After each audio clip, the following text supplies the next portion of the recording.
민주연구원의 민주공대에서 이해찬 총리가 나와서 이번 주에 방송된 거죠, 그게? 네. 그거 보니까 아주 내용이 좋아요. 왜 민주 세력이 거기서 말하는 그 표현, 연속 집권? 네. 그 표현을 했는지를 이제 좀 이해가 좀 더 되는 그런 기분이에요. 이런 세력들은 몸에 배어있는 그 습관들 때문에 아예 뿌리를 뽑아내지 않으면, 소멸시키지 않으면 대한민국 발전에 정말 굉장한 조해 요소가 저는 된다고 보는 거거든요. 연속 집권에 대한 그 두 분의 생각 좀 말씀해 주십시오. 그거는 제가 조금 말씀을 드릴게요. 예. 제가 그날 사실은 이총리께서 계속 집권을 쭉 말씀하셨는데 저는 요새 연속 집권이라는 용어를 씁니다. 그랬더니 맨 마지막에 이총리께서 연속 집권이라는 게 조금 더 나을 것 같다고 말씀을 해주셔서 제가 아주 기쁘게 이렇게 마무리를 했죠. 아마 이 얘기를 가지고 이 보수 언론, 수구 언론이나 이런 데서는 거 봐라 이제 이 때도 아닌 때 무슨 장기 집권 음모를 드러냈다는 둥, 택도 아닌 얘기를 했다는 둥, 참 이해찬 뭐 이 저 분위기 모르고 지지율 떨어지는데 역시 말실수했다 이렇게 분명히 할 겁니다. 근데 저는 전혀 그런 문제가 아니라고 봐요. 이 문제는 조금 짚을 대목이 있다고 봅니다. 우선 첫째는 정당이 권력을 끊임없이 창출하려고 하는 것이 당연한 자기 임무라는 것은 뭐 굳이 얘기할 필요도 없이 그런 차원을 떠나서 그날 저희가 이 얘기, 연속 집권의 이야기를 했던 배경은 첫째는 다 아는 바지만 김대중 노무현 두 번의 집권 경험에도 불구하고 그때 어떤 복지국가로 가는 비전, 심지어 노 대통령 때는 비전 2030을 했잖아요. 그리고 두 번의 정상회담 이런 것까지 해서 야 이제 적어도 한반도의 평화를 뒤로 돌리기는 어렵지 않겠는가라고 생각을 했는데 결과는 어떻게 됐어요. 이명박 박근혜 9년 동안에 완전히 이렇게 뒤로 갔던 경험이 있기 때문에 그래서 그날 이해찬 의원님하고 얘기를 나누면서 이번에 집권뿐만 아니라 계속해서 집권을 해서 정책의 틀을 기대하기는 할 수만 있다면 20년이건 30년이건 뿌리를 내려야 된다라는 얘기를 한 거고요. 또 하나 매우 중요한 얘기를 했는데 이총리께서 이런 표현을 썼어요. 저는 그 전적으로 공감하는데 우리는 서구 복지국가처럼 시민사회와 노동이 그렇게 센 나라가 아니지 않느냐. 그렇잖아요. 서구 복지국가는 시민사회와 노동이 강하면서 20년, 30년 복지국가를 만들어갔단 말이에요. 우리는 현실적으로 상대적으로 그 시민사회와 노동이 그렇게 강하지 못하고 더불어민주당이 우리가 장기 집권을 하고 싶다 그런 뜻이 아니라 합리적인 중도 진보 세력의 정당으로서 당원들이 늘고 있는 그리고 현실 정치가 큰 영향력을 갖고 있는 나라에서 그래도 집권 가능성이 가장 높은 세력이잖아요. 그렇기 때문에 정당, 현재의 집권당인 더불어민주당이 굉장히 중요한 거예요. 그런 의미를 얘기한 것이고 또 하나 말씀드리겠지만 생각을 해보십시오. 지금 만약 더불어민주당의 핵심적인 사람들, 당직자나 지도부나 당원들이 우리는 계속해서 집권해서 적폐를 완전히 뿌리 뽑겠다라는 소명감을 불태우지 않는다면 저는 엄청나게 잘못된 거라고 생각합니다. 우리 한 번 하고 말겠다? 두 번 하고 말겠다? 저는 아니라고 생각해요. 집권당이 계속 집권할 수 있는 길은 딱 두 개입니다. 하나는 겸손한 거고요. 둘째는 부패하지 않는 겁니다. 하나 더 한다면 세 번째는 긴장감을 유지하는 거거든요.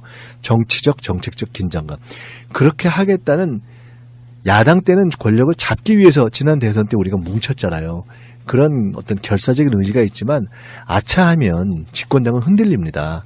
근데 그렇게 하지 말자는 자기 검열과 자기 통제를 계속 해나가려는 그런 의지가 있고 자기 혁신을 해야 되는 거거든요. 저는 결국 그 얘기는 끊임없는 자기 혁신으로 이어져야만 되는 건데 그런 얘기를 한 거거든요. 그렇기 때문에 이 얘기를 수구 세력이 씹겠지만 저는 씹으면 결국 그 안에는 저러다 정말 저들이 계속 집권하면 어떻게 하지 않은 두려움이 있을 거라고 봅니다. 그래서 저는 지금 지지율이 뭐 일시적으로 출렁거린다 뭐 어쩐다 하지만 이럴 때일수록 저는 강하게 우리가 마음을 먹어야 된다고 봐요. 흔들리면 안 됩니다. 그리고 반드시 우리는 연속 집권을 통해서 한반도의 평화, 복지를 완전하게 민주주의를 자리 잡아야 되기 때문에 저는 이 총리 말씀 굉장히 잘했다 이렇게 생각하고 이 얘기까지는 안 하려고 그랬는데 지금 저 수구정당 하는 꼬라지를 보면 저들이 집권할 가능성은 없어요. 하면 안 돼요. 홍준표 방식의 저런 보수 게다가 뭐 유승민 안철수 방식의 저런 소위 보수 대체의 노선 저건 안 되는 거거든요. 저는 개인적으로요. 한반도가 장기적으로 평화의 길로 가려면 저 현실적으로 존재하는 북의 노동당과 상대할 수 있는 맞상대할 수 있는 크고 강한 합리적인 개혁 정당이 있어야 된다고 봅니다. 하겠죠. 그래서 저는 20대 때부터 그 생각을 했어요. 그래서 우리는 보수 국가인 일본의 자민당이 강하잖아요. 역으로 우리는 진보적인 국가이기 때문에 아주 합리적이고 개혁적이고 진보적인 이 민주당이 아주 강하게 오랫동안 집권을 해야 하고 그러도록 노력해야 하는 것이다. 이게 우리의 사명이다. 저는 이렇게 생각합니다. 자유한국당의 이제 프레임은 북한 문제 관련해서 뭐 채널A 같은 보도들에 보면 막 6개월 전 인터뷰에 갖다 쓰고 하면서 젊은 층도 자극하고 무슨 북한에서 하는 평양올림픽이냐 막 이렇게 하면서 막 흔들어 댔어요. 그래서 한 3, 4% 뭐 이렇게 뭐 한 5% 이렇게 빠졌다고 치면 거기서까지는 좋은데 문재인 대통령 지지율이 평균 70% 이상이었기 때문에 분명히 거기에는 보수층들의 지지가 있었을 거고 북한 이슈 같은 걸로 해서 뭐 몇 프로 빠질 수는 있는데 문제는 그 표가 자기들한테 안 가고 마침 이번에 그 국민의당하고 바른정당 또 그런 여론조사를 보면은 오히려 그 신당이 자유한국당을 앞서는 여론조사도 있잖아요. 그렇죠. 그러니까 굉장히 똥줄이 탈 거예요. 그러니까 막 똥줄이 타니까 그건 같은 말들을 쏟아내면서 관심을 받아보려고 하는데 결론적으로 자기들 표현은 도움이 안 되는 형태로. 총기 난사를 하는 네. 거죠. 정말 거의 총기 난사 수준이죠. 거의 총기 난사 수준이죠.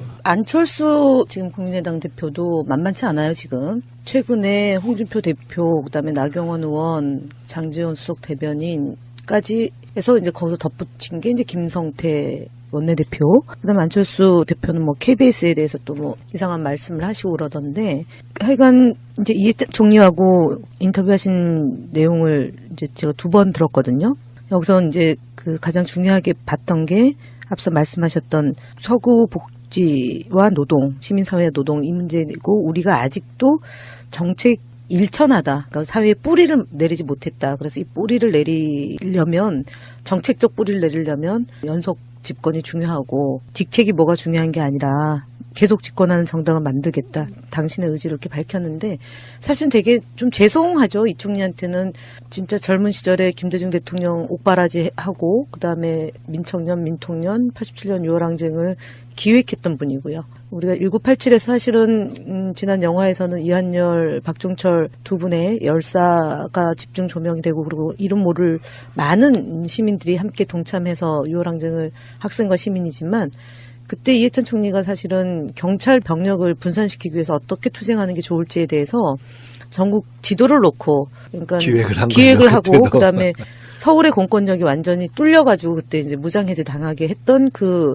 주역입니다. 그러니까 그 이제 그럴 정도로 하고 이제 36살 정치를 하신 분이고 어쨌든 이제 지금 김민석 원장님하고 두 분이서 한 그 인터뷰는 꼭 한번 놓치지 말고. 네, 저도 예, 그거는 예, 좀 제가 하긴 했지만은 네.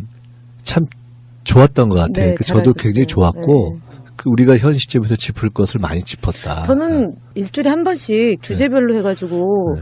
민주공대 그 정규 프로그램을 한번 하시는 것도 이 총리하고 네네. 그것도 괜찮겠네요. 네. 네. 이해찬이 말한다.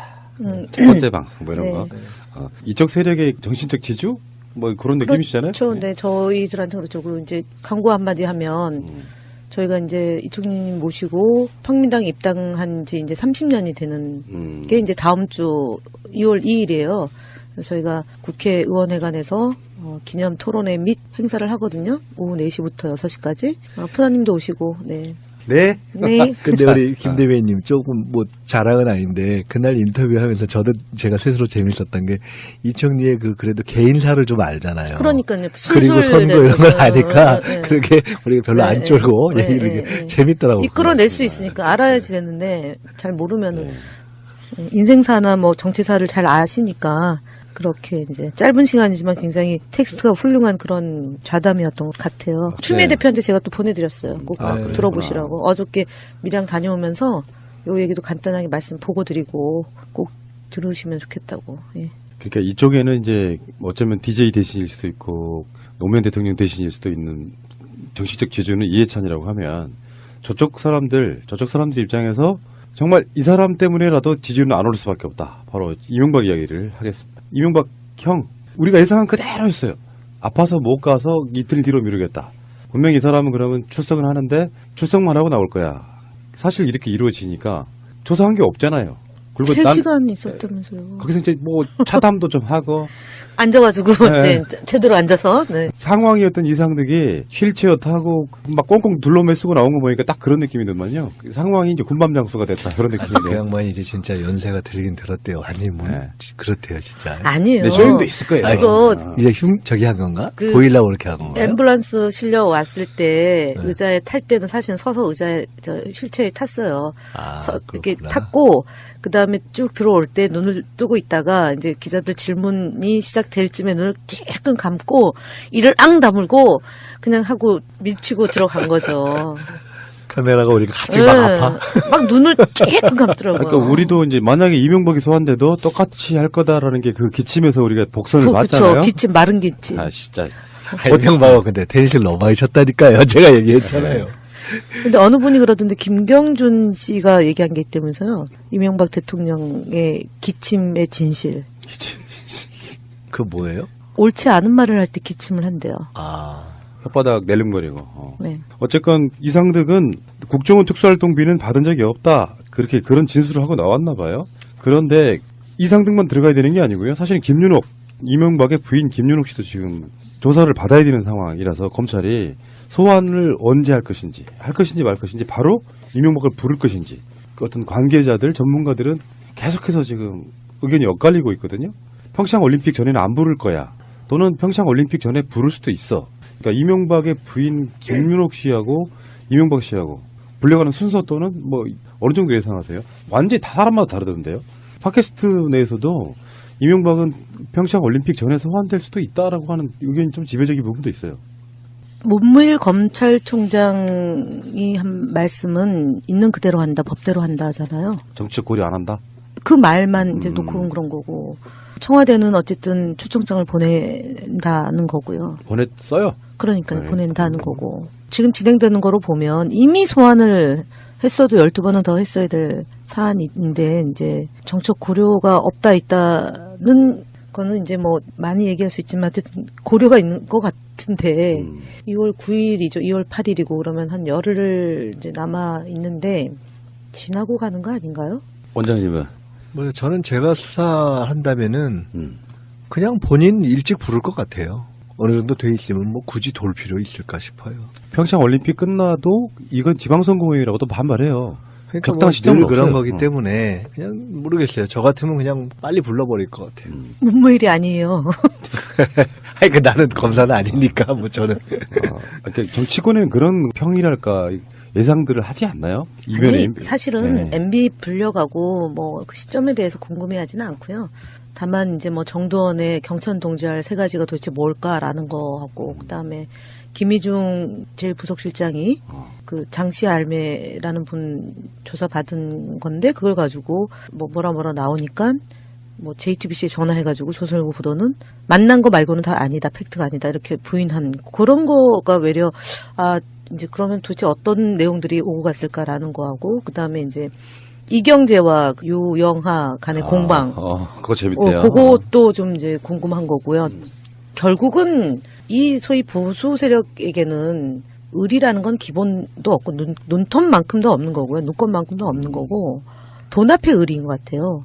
돈이 오고 가고 그러면 현실적인 이해관계가 있으면 뭐 지켜주다가 약속이 이어지다가 그것이 그런 관계가 아니면 그냥 뭐 끝나는 등 돌리고 등에다가 이제 서로 삿대질하는 그런 게 아닌가. 그래서 뭐 보수가 부패로 망한다, 뭐 그다음 진보가 부절로 망한다 이렇게 기존의 패러다임은 이미 깨지는 것 같고 소위 친일 매국하는 세력은 그야말로 자기끼리 이전 투구하다가 일단은 결국은 이제 스스로 몰락의 길로 가는 거고 진보 진영은 정말 열심히 똘똘똘 뭉쳐가지고 연속 집권하는 길로 가는 거고 이렇게 세상이 진행되지 않을까 봅니다. 있죠. 아마 이 얘기를 가지고 이 보수 언론, 수구 언론이나 이런 데서는 거 봐라 이제 이 때도 아닌 때 무슨 장기 집권 음모를 드러냈다는 둥 택도 아닌 얘기를 했다는 둥 참 이해찬 뭐 이 저 분위기 모르고 지지율 떨어지는데 역시 말실수했다 이렇게 분명히 할 겁니다. 근데 저는 전혀 그런 문제가 아니라고 봐요. 이 문제는 조금 짚을 대목이 있다고 봅니다. 우선 첫째는 정당이 권력을 끊임없이 창출하려고 하는 것이 당연한 자기 임무라는 것은 뭐 굳이 얘기할 필요도 없이 그런 차원을 떠나서 그날 저희가 이 얘기, 연속 집권의 이야기를 했던 배경은 첫째는 다 아는 바지만 김대중 노무현 두 번의 집권 경험에도 불구하고 그때 어떤 복지국가로 가는 비전, 심지어 노 대통령 때는 비전 2030을 했잖아요. 그리고 두 번의 민주연구원의 민주공대에서 이해찬 총리가 나와서 이번 주에 방송된 거죠, 그게?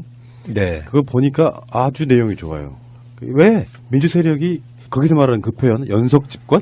네. 그 표현을 했는지를 이제 좀 이해가 좀 더 되는 그런 기분이에요. 이런 세력들은 몸에 배어있는 그 습관들 때문에 아예 뿌리를 뽑아내지 않으면, 소멸시키지 않으면 대한민국 발전에 정말 굉장한 조회 요소가 저는 된다고 보는 거거든요.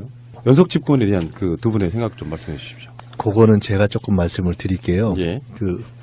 제가 그날 사실은 이 총리께서 계속 집권을 쭉 말씀하셨는데 저는 요새 연속 집권이라는 용어를 씁니다. 그랬더니 맨 마지막에 이 총리께서 연속 집권이라는 게 조금 더 나을 것 같다고 말씀을 해주셔서 제가 아주 기쁘게 이렇게 마무리를 해 강하지 못하고, 더불어민주당이 우리가 장기 집권을 하고 싶다 그런 뜻이 아니라 합리적인 중도 진보 세력의 정당으로서 당원들이 늘고 있는, 그리고 현실 정치가 큰 영향력을 갖고 있는 나라에서 그래도 집권 가능성이 가장 높은 세력이잖아요. 그렇기 때문에 정당, 현재의 집권당인 더불어민주당이 굉장히 중요한 거예요. 그런 의미를 얘기한 것이고, 또 하나 말씀드리겠지만 생각을 해보십시오. 지금 만약 더불어민주당의 핵심적인 사람들, 당직자나 지도부나 당원들이 우리는 계속해서 집권해서 적폐를 완전히 뿌리 뽑겠다라는 소명감을 불태우지 않는다면 저는 엄청나게 잘못된 거라고 생각합니다. 우리 한 번 하고 말겠다? 두 번 하고 말겠다? 저는 아니라고 생각해요.